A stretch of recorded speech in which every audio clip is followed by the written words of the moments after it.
Salut tout le monde. Alors aujourd'hui on va faire les plaquettes de frein sur ma 206, 1,4 litre essence. Tout d'abord, dans un premier temps, il faut enlever les roues et mettre la voiture sur chandelle.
Donc pour ce faire, vous aurez besoin de nettoyant frein pour nettoyer l'étrier par la suite.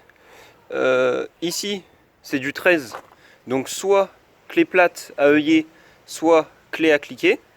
Pour repousser le piston, une pince multiprise d'assez bonne facture, un chiffon pour nettoyer après le nettoyant frein, une brosse métallique pour nettoyer toujours l'étrier et les coulisseaux, un tournevis pour repousser la plaquette du disque, et bien entendu vos pièces neuves, donc les deux plaquettes. Et moi dans mon kit il y avait les petits ressorts de rappel plus la vis de maintien. Donc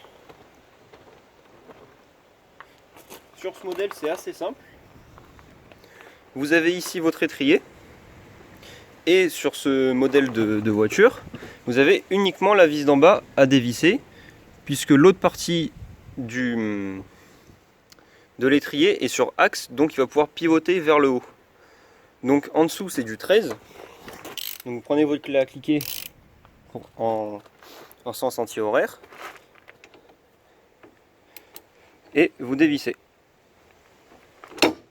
Donc là voilà, si ça vient pas, ce que vous faites c'est que vous la mettez et vous donnez un coup sec dedans. Voilà. Donc en mettant un coup sec, ça va imiter un peu une clé à choc et votre vis sera beaucoup plus, se dévissera beaucoup plus facilement. Donc ce que vous récupérez, c'est cette vis avec du frein filet bleu plus cette petite pièce en métal qui, et je vous le rappelle, dans mon kit. Ensuite, une fois que vous avez fait ça, vous devez ouvrir le capot et dévisser votre bocal de liquide de frein. Voilà, comme ceci.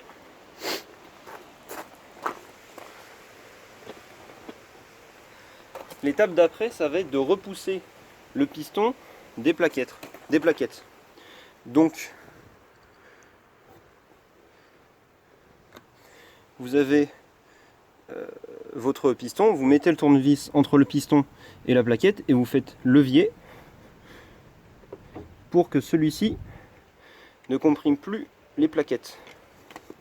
Et donc grâce à cette opération, vous avez, comme je vous l'avais dit tout à l'heure, votre étrier qui peut basculer parce qu'il est sur pivot. Une fois que ceci est fait, prenez votre pince multiprise et le piston qui est là, donc c'est ce piston grâce au fluide hydraulique qui va avancer pour comprimer les plaquettes, vous allez le faire rentrer. Après il existe des repousse-pistons, mais ça marche très bien avec la pince multiprise. Donc d'où l'importance d'avoir ouvert le bocal de liquide de frein pour permettre au liquide de remonter. Voilà, vous le repoussez jusqu'à qu'il arrive à fleur.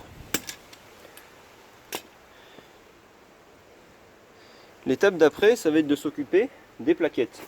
Donc là vous avez les deux plaquettes et au milieu le disque. Les plaquettes qui vont prendre en sandwich le disque. Donc là, prenez votre tournevis plat et dans les fentes juste au-dessus là, vous allez placer votre tournevis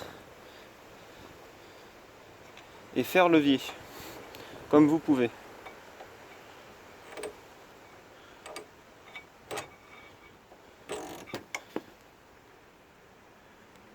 Voilà. Donc là vous avez extrait une première plaquette. Donc on a notre plaquette qui n'est pas usée totalement, hein, mais quand vous arrivez là c'est dangereux. Plus vos deux petits ressorts de rappel. Donc vous faites de même pour la deuxième plaquette. Voilà, les plaquettes sur un véhicule à faire c'est vraiment très simple. Donc là vous avez votre deuxième. Là vous pouvez voir la marque circulaire du piston qui a appuyé. Donc l'étape d'après, avant remontage et avant nettoyage, ça va être de contrôler si les plaquettes qu'on a achetées sont les mêmes. Donc là c'est simple, prenez plaquettes, évidemment de même côté, vous regardez la hauteur, vous les superposez, vous voyez c'est exactement les mêmes, elles ont le même profil. Mais sur celle-ci il n'y a pas encore les petits ressorts de montée. Donc les petits ressorts de rappel montés, c'est la boucle de ressort vers la partie qui n'est pas en contact avec le disque. Donc vous les enfichez comme ceci, vous appuyez et à l'aide, vous pouvez avec un tournevis, vous glissez au milieu et faire levier avec votre doigt en appuyant.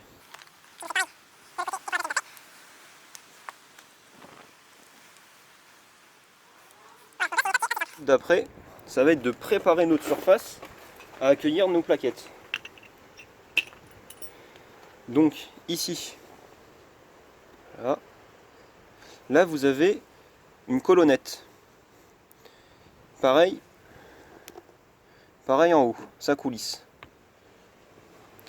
Donc à chaque fois que vous intervenez sur les plaquettes de frein, il faut veiller à ce que cette colonnette rentre et sorte correctement. C'est très important. Pour nettoyer, les plaquettes vont venir en appui ici, sur cette portée-là, celle-ci, et pareil en haut. Donc tout simplement avec une brosse métallique, vous allez nettoyer ces portées.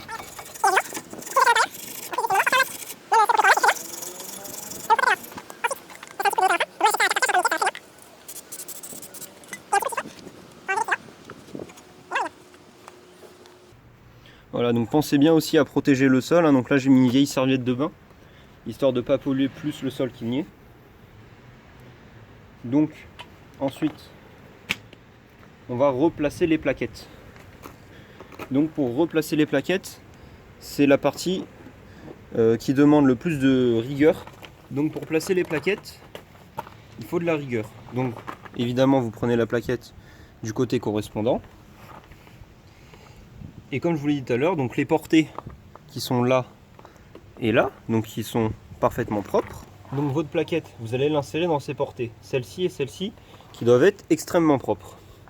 Vous avez vu, la portée est courbée, hein, elle fait un demi-cercle, et la plaquette de même. Donc la plaquette, vous allez d'abord l'insérer dans la chape, la retourner pour la présenter droite. Ensuite, le petit bourrelet du ressort de la partie métallique, vous allez l'enfoncer pour insérer la plaquette. Vous voyez? Donc c'est ça qui va créer votre maintien. Vous faites de même en bas.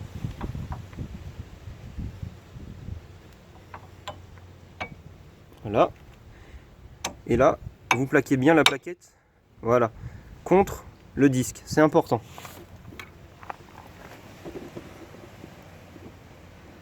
Et ensuite, évidemment, vous faites de même de l'autre côté.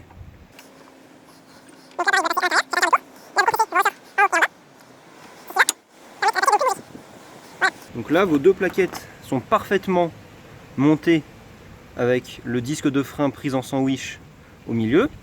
Vos ressorts, vous contrôlez, ils ne sont pas sortis, ils sont bien maintenus. Donc là, vous avez fait la partie la plus compliquée. Ensuite, bien évidemment, vous rebasculez votre étrier. Donc si ça bloque un peu, vous le faites pivoter, enfin coulisser de droite à gauche pour qu'il puisse rentrer. Voilà.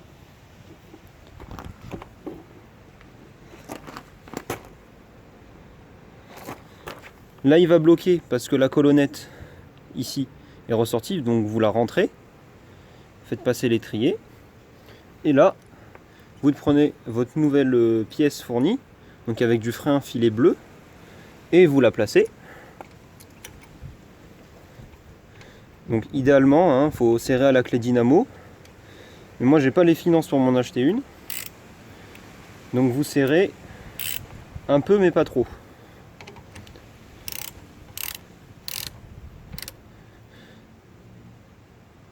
Voilà, vous avez fini un côté, vous avez fini votre intervention d'un côté. Donc je vais vous mettre l'autre côté en accéléré parce que c'est exactement la même chose.